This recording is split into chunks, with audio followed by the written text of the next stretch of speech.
Hello. Today will be a discussion about the now culturally cemented incel subculture.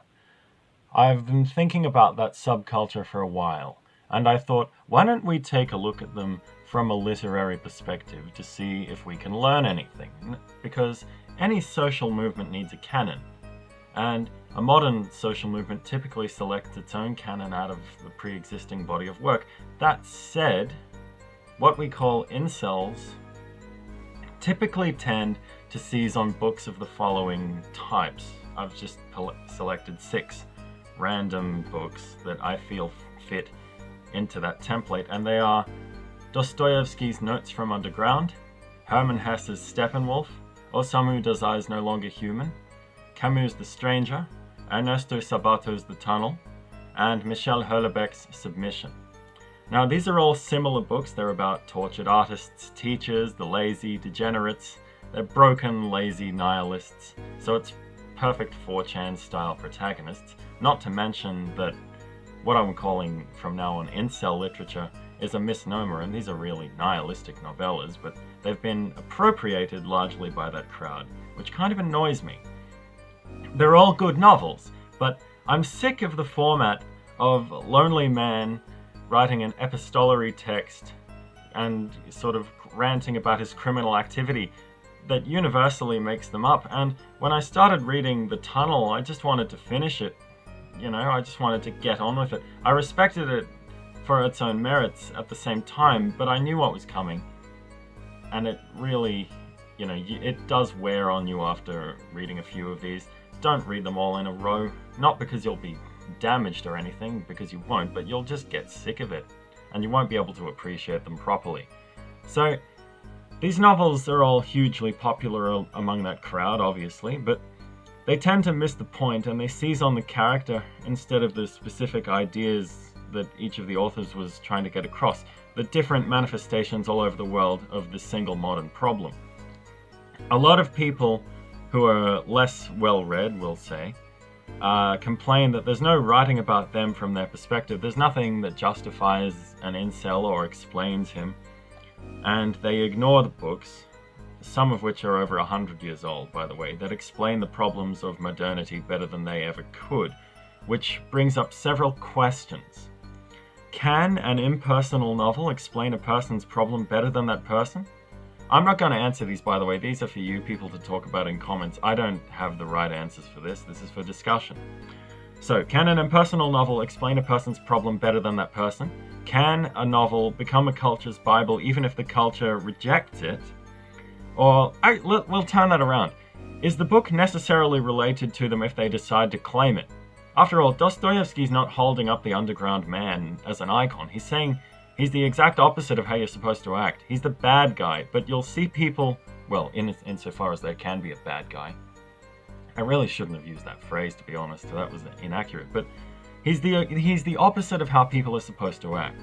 And yet you'll see people who claim that he's what they strive for. He's this complete disassociation.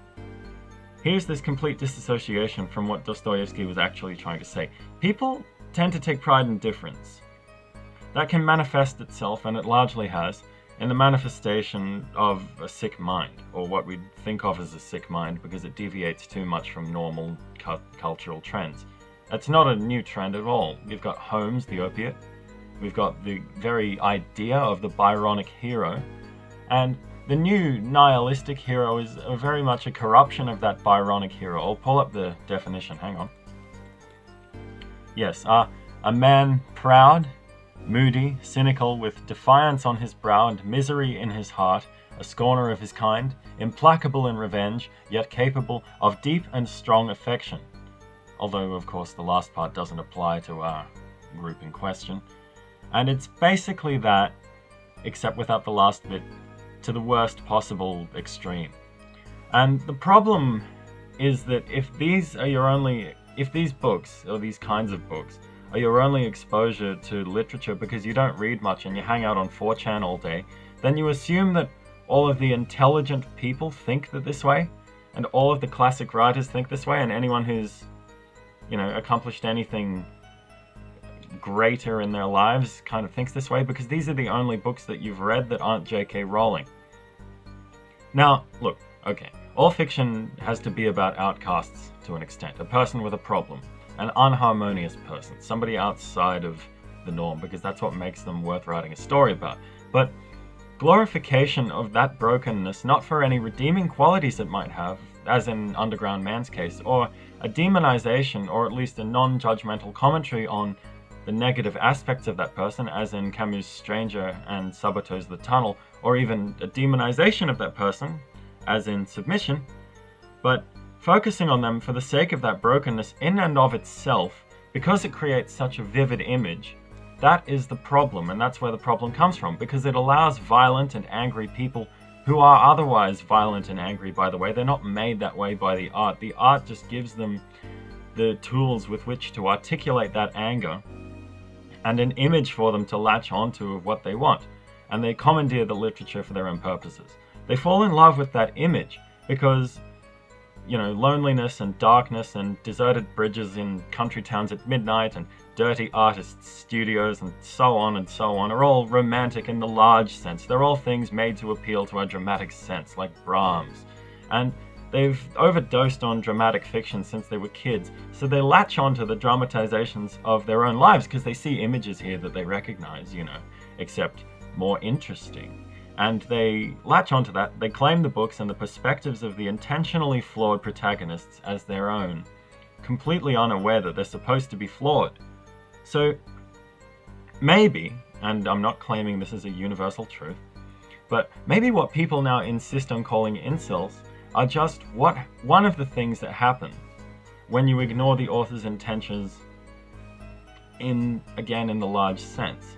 Maybe if we returned to a method of thinking about art that took the author's intentions into account and made them more important, although I guess you can't really go back and do that again because cultural movements don't work backwards, but if we hadn't done that, or if we'd gone some other way, maybe this movement wouldn't have existed in the first place.